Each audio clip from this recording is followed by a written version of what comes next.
हाँ जी, तो स्टूडेंट्स ये रहा आपका steady state error for step ramp and parabola responses. ये बच्चों सेकंड सर्किट है जो इस्तेमाल होता है हमारे पास स्टेप रैंप और पैराबोला रिस्पॉन्सेज के लिए। ठीक है जी, जो मैंने प्रीवियस में आपको सर्किट समझाया था यूनिटी फीडबैक के लिए, ये भी यूनिटी फीडबैक के लिए, बट ये स्टेप रैंप और पैराबोला रिस्पॉन्सेज के लिए है। ठीक है, तो जो प्रीवियस में समझाया था वो सिंपल, आप एरर निकालना चाहें तो वो उसकी इक्वेशन के लिए अप्लाई होता है। ठीक है, एरर निकालने के लिए। बट जब आप कह लो कि निकालना चाहते हो एरर स्टेप रिस्पॉन्स का या रैंप रिस्पॉन्स का या पैराबोला रिस्पॉन्स का, तो फिर आपको कह लें कि इस सर्किट के थ्रू फाइंड आउट करना पड़ता है, यूनिटी फीडबैक गेन सर्किट। ठीक है, तो देखें इसकी हम इक्वेशंस बनाते हैं सबसे पहले। अब देखें फ़र्क क्या है, वहाँ पे ट्रांसफर फंक्शन सेंटर में था। ठीक है, ट्रांसफर फंक्शन था, यहाँ पे गेन है। और उसके बाद एक और क्या फ़र्क है, मल्टीप्लायर यहाँ पे स्टार्टिंग में है, वहाँ पे यानी इनपुट की साइड पे, वहाँ पे मल्टीप्लायर आउटपुट की साइड पे था। ठीक है, आउटपुट इससे पहले थी और यहाँ पे हमें एरर मिल रहा था इस साइड पे, सी एफ एस की जगह एरर था और सी एफ एस जो है यहाँ पे था और यहाँ पे आगे मल्टीप्लायर लगा हुआ था। ये डिफरेंस था। अदरवाइज मैं आपको यार सर्किट एक दफ़ा दिखा देता हूँ, उसकी एक झलक दिखा देता हूँ। ये वो सर्किट था। ठीक है, this is for simple finding error की इक्वेशन के लिए। ठीक है, but for a stamp response error and the other responses we use this circuit gain circuit sorry. तो लिहाजा आपके सामने सब कुछ फिर से यहाँ पे प्रूफ करूंगा, फिर हम इसका क्वेश्चन करेंगे जैसे पहले किया।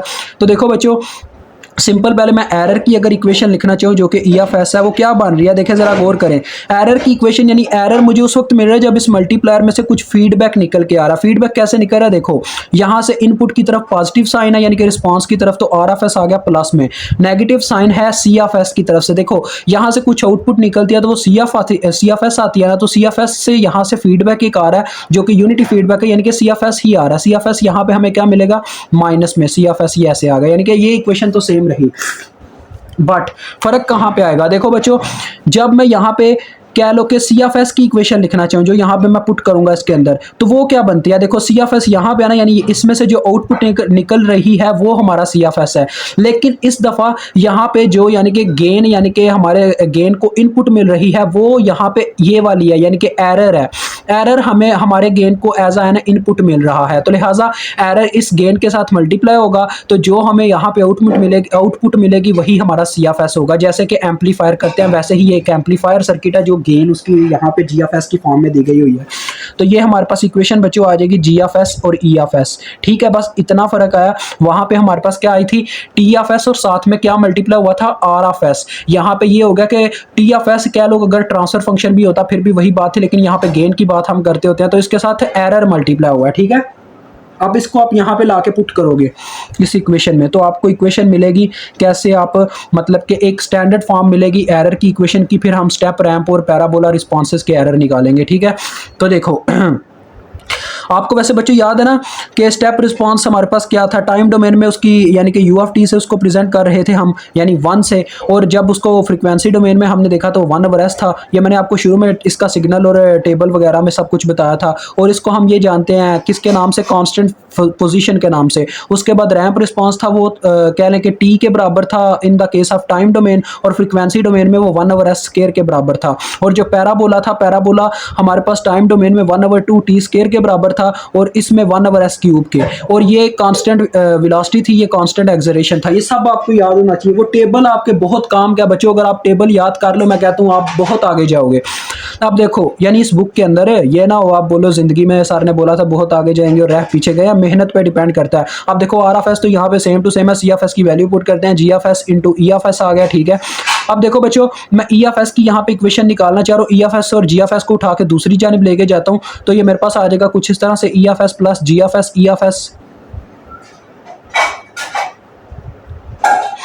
और यहाँ पे ऐसे आर एफ एस। अब इसका जो नेक्स्ट स्टेप होगा वो कुछ इस तरह से होगा, इन दोनों में से देखो ई एफ एस मैंने कॉमन ले लिया और अंदर आ गया 1 प्लस जी एफ एस।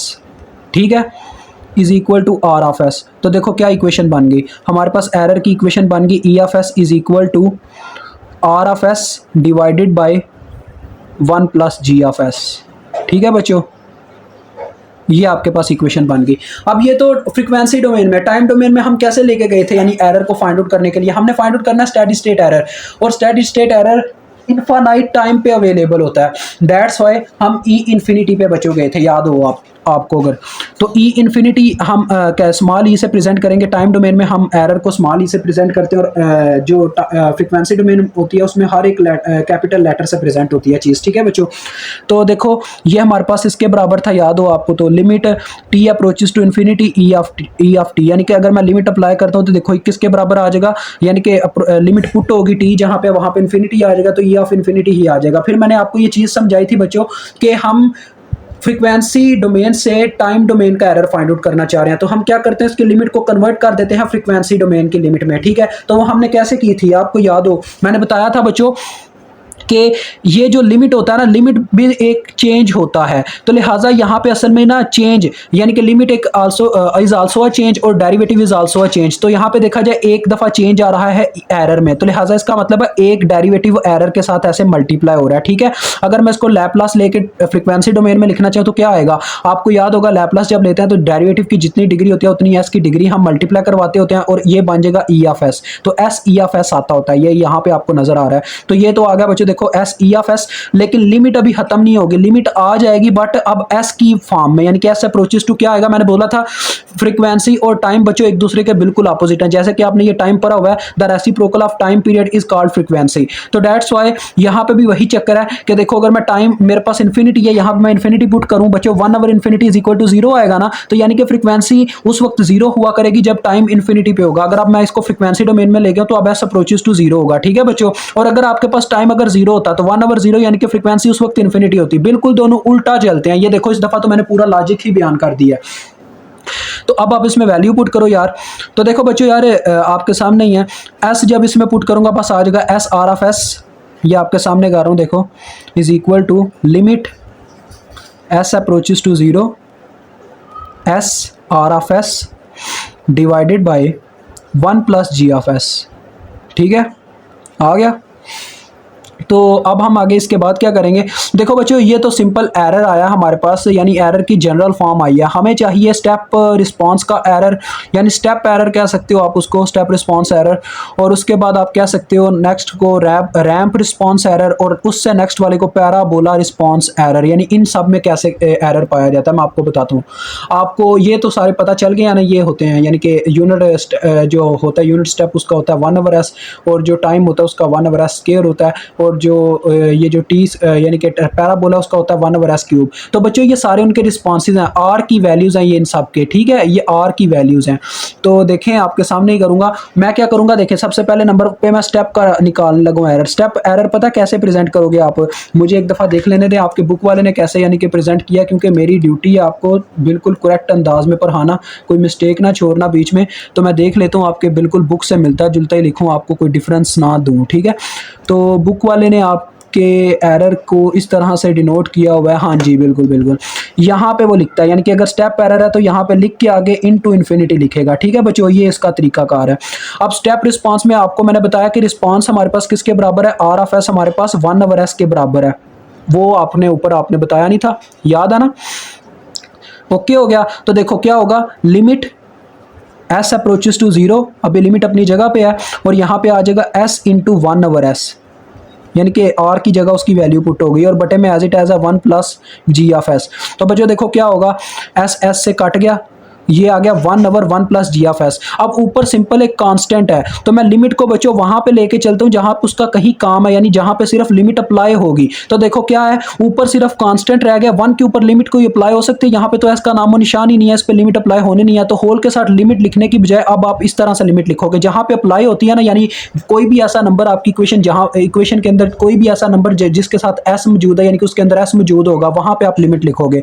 तो देखो ये भी एक कांस्टेंट नंबर है, ये भी एज इट एज आ गया। जी ऑफ एस यानी कि आपकी गेन की जो भी इक्वेशन होगी उसमें एस लाजमी मौजूद होगा, ये इसके यानी कि होल में अगर एस लिखा हुआ है ये इस चीज को प्रेजेंट कर रहा है, दैट्स व्हाई यहाँ पे अब लिमिट ऐसे आ जाएगी, limit S approaches to 0 G of S. अब आपने इसको याद कर लेना है, ये बच्चों आपके ई स्टेप यानी कि स्टेप रिस्पांस का एरर है, और इसको बच्चों हम केपी के नाम से भी जानते हैं। आपको याद होगा स्टेप मैंने आपको बताया था, जो आपका स्टेप एरर होता है वो पोजीशन पोजीशन के एरर के बारे में हमें बताता है। तो ये केपी का भी फार्मूला कहलाता होता है, ठीक है, ये चीज़ याद रखिएगा, ये केपी का फार्मूला भी कहलाता है, ठीक है, इस चीज़ को आपने नहीं भूलना। और वो जब चले आएगा तो आपको उसके बारे में ना मैं एक दफ़ा फिर से इसी तरह से जनरल फॉर्म में एक लेक्चर दे दूंगा ताकि आप इसको याद रख सकें। अब हम रैम्प की तरफ बढ़ते हैं बच्चों। जब रैम्प था तो आर एफ एस किसके बराबर था, 1/s स्क्वायर के, वो देखिए हमने ऊपर लिखा हुआ है। तो ई रैम्प आप लिखोगे, ई रैम्प एट इन्फिनिटी, यही चक्कर बच्चों सारा चलेगा। देखो लिमिट एज इट एज होगी, limit S approaches to zero, और क्या होगा देखो s इंटू जहां पे आर ऑफ एस है वहां पे 1/s स्क्वायर पुट हो जाएगा। तो ये देखो ऐसे 1/s स्क्वायर पुट हुआ और बटे में है 1 प्लस जी ऑफ एस। इसको थोड़ा सिंप्लीफाई करते हैं, देखें ये इससे कट गया यानी ऊपर 1/s रह गया, यानी आपको याद होगा बटे का बटा नीचे आ जाता होता है। तो इसने इस तरह से होना बच्चों 1/s इंटू दिस टर्म, यानी ये जो होल टर्म है ना s इंटू दिस टर्म, यानी s इन सब के साथ मल्टीप्लाई हो रहा होगा ये वाला s। तो ये इस तरह से आ जाएगा, देखो जरा गौर करो, limit s approaches to zero 1 divided by s plus S G of S, यानी इन दोनों नंबर्स के साथ एस नीचे मल्टीप्लाई हो गया। अब अगर बच्चों हम लिमिट अप्लाई करते हैं तो देखो हमारे पास ये इक्वेशन भी थोड़ा सिंप्लीफाई हो जाएगी। अब मैं आपको एक चीज़ बताता हूँ बच्चों, अगर आप इसका कह लें कि ये इनिशियल कंसेप्ट याद रख सके ना, तो आप वहाँ पे भी ये यानी पेपर के अंदर भी अगर आप ये फार्मूला भूल जाए तो उसको ड्राइव कर सकते हैं। लेकिन ये इतना सिंप्लीफिकेशन हम क्यों कर रहे हैं, ये सारा जिसने यानी कि ये थ्योरम हमें यानी कि ये इक्वेशंस थी उसी ने ये इनको सिंप्लीफाई किया, क्योंकि वो भी जानता था कि ह्यूमन की मेमोरी इतनी फास्ट नहीं होती कि वो इन चीज़ों को याद रख सके, ठीक है।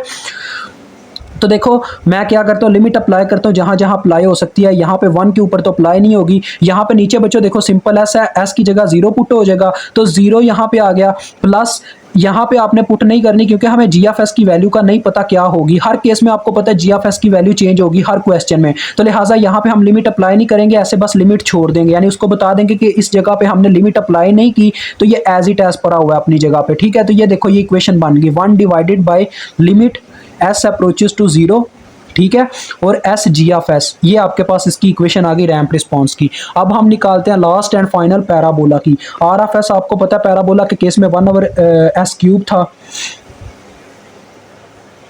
तो ई रैंप नहीं sorry parabola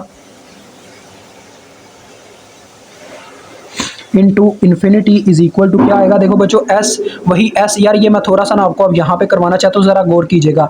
S into 1/s cube put होगा ना, तो देखो एस एक एस इससे कट गया तो एस स्क्वायर बचा। अब ये जो एस स्क्वायर बटेगा बटा नीचे आ जाएगा, यहाँ पे इनके साथ एस स्क्वायर मल्टीप्लाई होने वाला है, तो हमारे पास ये इक्वेशन क्या आ जाएगी, limit S approaches to zero और ऊपर सिर्फ 1 रह गया होगा, नीचे एस स्क्वायर दोनों के साथ मल्टीप्लाई हो जाएगा, तो ये आ जाएगा S square plus S square G of S. तो आपके सामने ये वही काम करना है जैसे आपने रैंप के अंदर किया, यानी कि फर्स्ट एस के ऊपर आप लिमिट अप्लाई कर दीजिएगा, दूसरे के लिए लिमिट एज इट एज छोड़ दीजिएगा। तो आपके पास क्या आ जाएगा 1 डिवाइडेड बाय ये 0 हो जाएगा होल, और यहाँ पे आ जाएगा limit S square, S approaches to zero भी लिखना है, S square G of S. तो ये देखो बच्चों ये तीन आपके पास इक्वेशंस आ गई, रैंप की, पैराबोला की और स्टेप रिस्पांस की, ठीक है। अब मेरी बात जरा गौर से सुन लीजिएगा, आपके क्वेश्चन जो होते हैं ना वो थोड़े ना इस तरह से ना आपको घुमाने के लिए दिए जाते हैं, इस तरह से, ये इस फॉर्म में देखो। अगर यूनिटी स्टेप रिस्पांस का पूछेगा ना, यानी वो कह रहा होगा इन सब में एरर फाइंड आउट करो, 5 UT हो गया, ये ऐसा क्वेश्चन आगे मौजूद है, इस वजह से मेरे जहन में ये है। तो एक ऐसा देगा 5 TUT में एरर मालूम करो, और कहेगा 5 T स्क्वायर UT में एरर मालूम करो। तो देखो बच्चों इन सब का अगर मैं लैपलास लेता हूँ तो ये क्या बनता है, इसका लैपलास लूँ, U ऑफ T का लैपलास क्या होता है 1/s। तो 1/s आपको याद हो, 1/s किसके लिए, यूनिट स्टेप की इनपुट के लिए। आपने बस अभी इसको कंसिडर करना है, 5 को भी एक साइड पे रखो। टी यू ऑफ टी, इसका बच्चों लैपलास क्या होता है, यू ऑफ टी 1 के ही इक्वल होगा, तो सिंपल ये टी ही है, तो टी का लैपलास आपको पता है 1/s स्क्वायर होता है। तो यानी इसका मतलब ये कौन सा सिग्नल है, ये हमारे पास रैंप रिस्पांस है। उसके बाद लास्ट वाले की बात करूं तो ये 1/s क्यूब आएगा, आपको ये पता ही है क्योंकि टी स्क्वायर है ना, तो जब इसके ऊपर अप्लाई करते हैं तो आपको पता है वो हमारे पास इसके बराबर आ जाता होता है। तो इतना मुश्किल नहीं है बच्चों, मैं आपको ना जब आएगा ये तो आपको समझा दूंगा। नेक्स्ट हम इसका शायद क्वेश्चन ही करेंगे, तो जब ये आएगा तो हम बात करेंगे इसके ऊपर, ठीक है। इतना मसला नहीं है, मुझे उम्मीद है आपको वो भी इजीली समझ में आएगा, ठीक है। तो भी मुझे इजाज़त दें, अभी तक के लिए इतना ही, खुदा हाफिज़। कोशिश कीजिएगा वैसे ये इक्वेशन आप याद रखें जो मेजर इक्वेशन है, ठीक है। मेजर इक्वेशन से आप ये सारे डिराइव कर सकते हो किसी भी क्वेश्चन में।